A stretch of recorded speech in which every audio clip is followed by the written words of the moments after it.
parler de l'homosexualité, car nous ne savons pas si les autistes peuvent être homosexuels.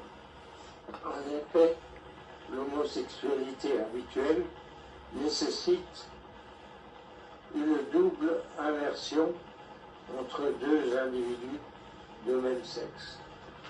Ceci n'est pas le cas des autistes, car les deux côtés sont semblables et il ne peut pas y avoir d'inversion. Le mariage normal est entre des autistes, deux F et deux M.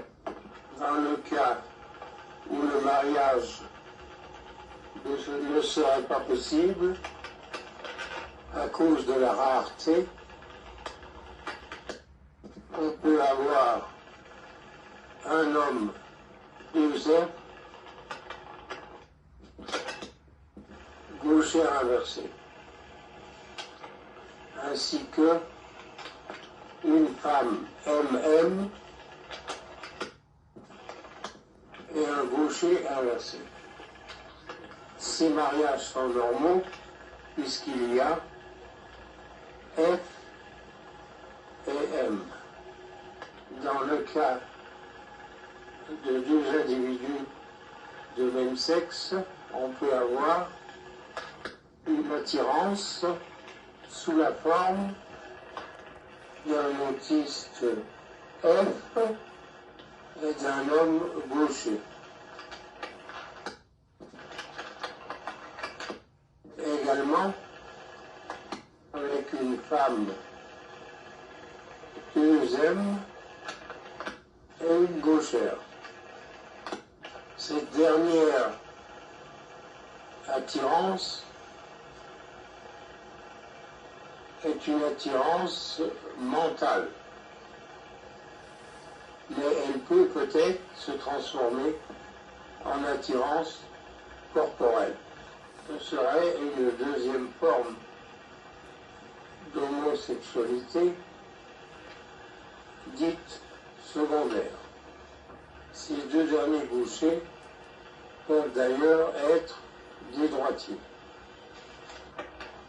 On peut considérer un gaucher célèbre, Léonard de Vinci, et un gaucher actuel, Stéphane Bern.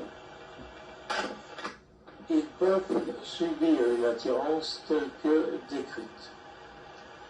Leonardo avait quelques amis, changeant quelquefois. Sa grande occupation était d'améliorer les sciences. Donc il observait, il autopsiait, et il faisait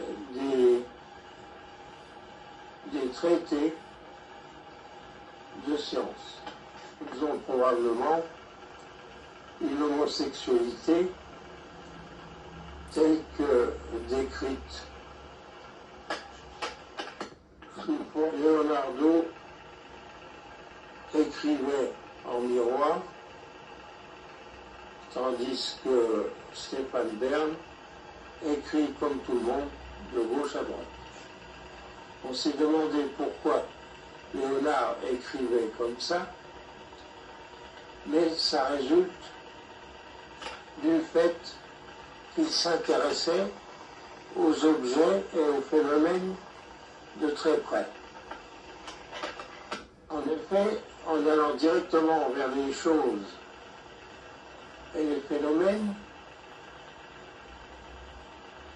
il observait comme celui qui écrit de la main droite vers l'extérieur.